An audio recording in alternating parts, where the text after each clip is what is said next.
quick little update for you guys. What's going on, guys? Hope that you guys are all having a good start to your Friday. Today is July 10th and we are live. So as you guys can see, NASDAQ market is slightly in the red. It was really trying to retest the same previous highs that we were at yesterday, 725. We talked about it in our live trading session this morning. We're waiting for either a break above or a break below. As it was testing this resistance range, it was obvious that overall market sentiment is negative, but nonetheless, markets can stay incredibly rational. Made a few mistakes this morning. I think I entered my short a little bit too early, but obviously now it's paid off as NASDAQ market has retraced and Micron has began to fall. With that being said, markets are always looking for a reason on why to recover. So we'll see if it actually finds a support or if it actually begins to continuously sell off, right? There are some updates for you guys. The first thing is there's a new stock that's going to be IPOing today and it's receiving a lot of hype. So just make sure that you look out for it. The ticker, to my understanding, it's going to be going live at 149 price per share, SKHYV. So again, it's supposed to be listed today, maybe around 10 a.m. or maybe around the afternoon time here in California is when it could actually, go live in the markets. But we're looking out for this one right now. So for those that do not know, it looks like it might have a different ticker once it does go live. SKHY is coming to NASDAQ.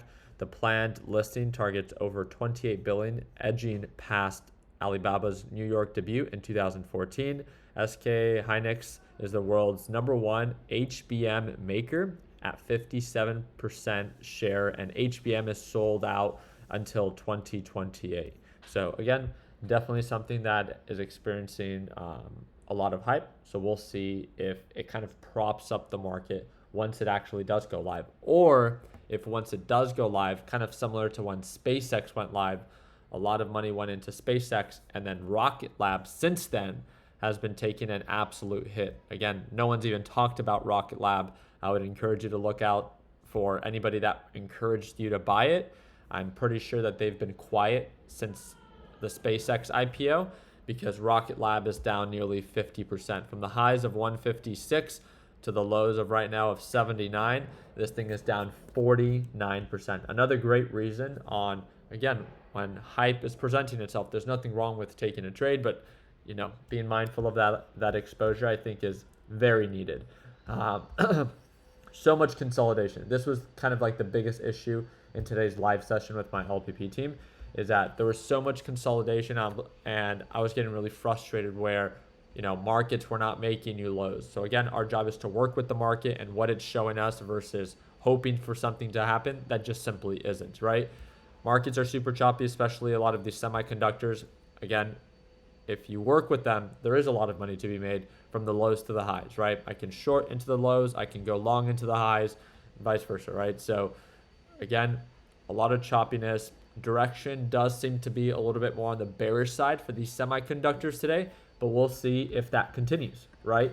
A quick little update says U.S. officials warn that conflict between the U.S. and Iran could escalate further, potentially leading to a full-scale war.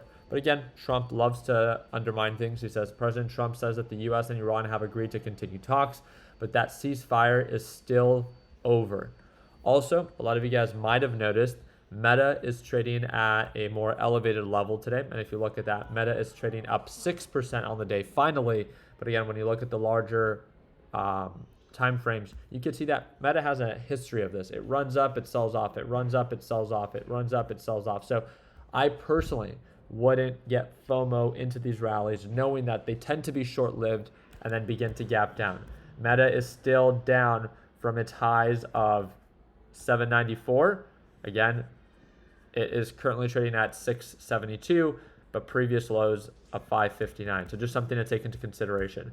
And the last update for you guys is that Pepsi, currently trading at a 5-year low. Just wanted to kind of plant that seed and get your guys' take on it. I can film a whole video on this, kind of more of a fundamental and technical analysis, but I thought it would be interesting to talk about as it is reaching a very oversold level. Not that it can't go lower, but a very oversold level based off of previous patterns. Could it be a good buy, especially for those long-term investors, or is this something that, again, is just a household name, but a possible failing company? Kind of like what we've experienced with maybe Nike at like a 10 to an 11-year low. So again, something that we're going to be paying very, very close attention to. As of right now, NASDAQ market does look weak, but it's testing a pre-market support range. So we'll see if we break this support or if we begin to recover. Again, all of my updates are sent out to our LPP team, and they get to watch me trade live every day. Whenever you're ready to tune on in, that's the second link in the description down below to be able to join us for those daily live sessions. And again, it is designed for complete beginners. I appreciate you guys' time. I hope that we earned your thumbs up. Please consider subscribing. If you have any questions, feel free to comment down below. And like always, let's make sure that we end the year on a green note. Take care, team.